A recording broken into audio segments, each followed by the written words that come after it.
कि आप डिस्क्रिप्शन में देख रहे हैं कि आज का हमारा मुद्दा है बहुजन समाज, उनकी राजनीति और वोटों का बंटवारा। सु जेपी जाटव, जय भीम भाई। तो साथियों, जैसा कि आप सभी ने डिस्क्रिप्शन में पढ़ रहे हैं, हमने लाइव आने से पहले भी हमने एक पोस्ट डाली थी कि आज हम बहुजन समाज के राजनीतिक पहलुओं पर चर्चा करेंगे। तो साथियों, हम बात को स्टार्ट करते हैं। तो साथियों, पहला हमारा मुद्दा है कि आने वाले जो बिहार चुनाव में है उसमें बहुजन समाज किस तरह अपना फैक्टर रखेगा, क्या बहुजन समाज अपना वर्चस्व रख पाएगा या नहीं। तो साथियों, बात हम स्टार्ट करते हैं जब से डॉक्टर बाबा साहब भीमराव अंबेडकर जी राजनीति में उतरे, तब से लेकर अब तक बहुजन समाज की राजनीति में क्या बदलाव आए और इन स्वार्थी नेताओं ने किस तरह बहुजन समाज के वोटों का बंटवारा किया और बहुजन समाज को राजनीति में अपना हक नहीं लेने दिया। तो साथियों, चलो हम अपना सेशन स्टार्ट करते हैं। सबसे पहले सभी साथियों से हाथ जोड़कर एक अपील कि वीडियो को ज़्यादा से ज़्यादा शेयर कर दें, सभी ग्रुपों में शेयर कर दें, ताकि आपके पास जो भी साथी हैं उन तक हमारी जो भी बात करेंगे वो पहुँचे और वो वीडियो को देख सकें। तो साथियों, चलो स्टार्ट करते हैं। तो साथियों, सबसे पहले डॉक्टर भीमराव अंबेडकर जी ने अपनी एक पार्टी बनाई, एपीआई, जय भीम पुखराज भाटिया। आप सुनिए, सबसे पहले बाबा साहब ने अपनी पार्टी बनाई एपीआई, जो शुरुआतों के दिनों में महाराष्ट्र आदि जगहों में अपना बिल्कुल शानदार प्रदर्शन किया और सीटें भी जीती। लेकिन धीरे धीरे क्या हुआ, जैसे ही बाबा साहब ने हम सबको छोड़कर चले गए, पार्टी धीरे धीरे खत्म हो गई।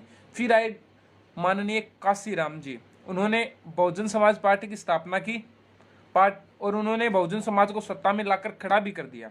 लेकिन उनके जाने के बाद आज क्या हो रहा है वो समझने की कोशिश कीजिए।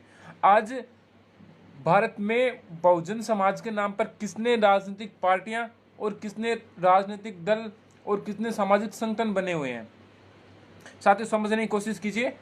आने वाले बिहार चुनावों में भाजपा सरकार अपनी एक विचारधारा के नाम पर सिर्फ एक पार्टी है जिसे हम एनडीए गठबंधन भी कहते हैं, वो अपना अलग चुनाव लड़ेगा, एक अलग चुनाव लड़ेगा। लेकिन उसके सामने देखना बहुजन समाज की कितनी पार्टियां हैं।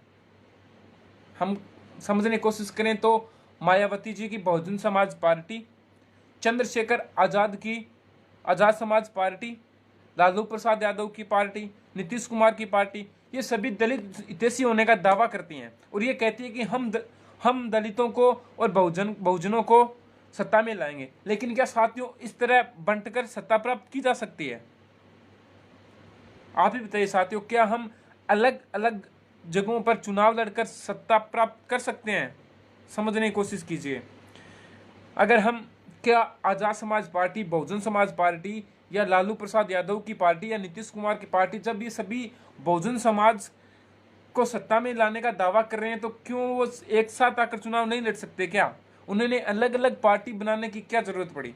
साथियों समझने की कोशिश कीजिए, ये जो नेता लोग हैं ये कुछ नहीं, ये सिर्फ और सिर्फ हमें बहुजन समाज का ये चश्मा पहनाते हैं कि हमारे साथ जुड़ो, हम आपको सत्ता में पहुंचाएंगे, हमारे संगठन के साथ जुड़ो, हम बहुजन की आवाज़ उठाएंगे। साथियों ऐसा कुछ नहीं है, ये सिर्फ और सिर्फ हमें बहका रहे हैं।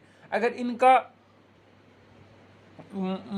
मकसद बहुजन समाज को सत्ता में लाना होता तो क्या ये एक साथ मिलकर भी तो चुनाव लड़ सकते थे? साथियों हम सब जानते हैं संगठन में शक्ति है, तो फिर हम क्यों अलग अलग, क्यों एक ने बहुजन समाज पार्टी बना रखी है, क्यों एक ने आजाद समाज पार्टी बना रखी है, क्यों एक ने लालू प्रसाद यादव उन्होंने अपने अलग पार्टी बना रखी है, क्यों नीतीश ने अलग पार्टी बना रखी है और फिर वो दावा कर रहे हैं कि हम दलित हितैषी हैं? तो क्या साथियों ये सपना था डॉक्टर बाबा साहब भीमराव अंबेडकर जी का? क्या यही सपना था माननीय काशीराम जी का कि हाँ हम तो लोगों के जिन लोगों को लड़ रहे हैं वो अलग अलग चुनाव लड़ेंगे? क्या यही कहना था माननीय काशीराम जी का? क्या बहन मायावती सही ट्रैक पर? आप सोचिए, क्या चंद्रशेखर आजाद सही राह पर चल रहे हैं? साथियों समझने की कोशिश कीजिए, जब बाबा साहब डॉक्टर भीमराव अंबेडकर एपीआई बनाते हैं तो क्या सभी संगठन मिलकर एपीआई का साथ नहीं देना चाहिए? तो फिर ये अलग अलग बहुजन समाज पार्टी, आजाद समाज पार्टी, इनका बनाने का मकसद क्या है? अगर आप सभी का आपका भी यही टारगेट है, मेरा भी यही टारगेट है कि बहुजन समाज सत्ता में बना रहे, सत्ता में पहुंचे, तो क्या साथियों हम इस तरह सत्ता में पहुंच पाएंगे? नहीं, बिल्कुल भी नहीं पहुंच पाएंगे, क्योंकि बीजेपी अपनी एक अकेली पार्टी और अकेले चुनाव लड़ेगी, लेकिन उसके खिलाफ जो हमारे ये जो अलग अलग सब अलग अलग चुनाव लड़ेंगे और जो हमारा बहुजन समाज का वोट बैंक है वो बंट जाएगा, अलग अलग बंट जाएगा। तो क्या हम इस तरह बीजेपी या जो भी कांग्रेस, जो भी दलित विरोधी पार्टी है, उसका मुकाबला कर पाएंगे? नहीं कर पाएंगे।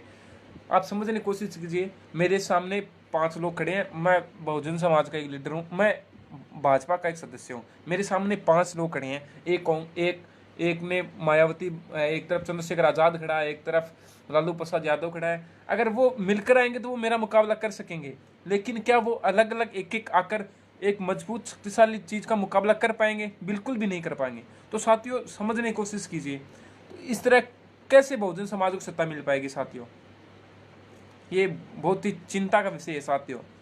ये नेता लोग अपनी राजनीतिक रोटियां सेक रहे हैं, कुछ नहीं कर रहे हैं और हमें बहका रहे हैं। तो साथियों मेरा आज एक छोटा सा लाइव आने का एकमात्र लक्ष्य यही था कि सभी साथी ये बात समझें, और इन जो भी नेता आपके पास वोट मांगने हैं तो उनसे ये जरूर पूछिए कि आप चाहते क्या हैं। अगर आप बहुजन समाज को सत्ता में लाना चाहते हैं तो एक साथ मिलकर आइए, हम आपको वोट देंगे।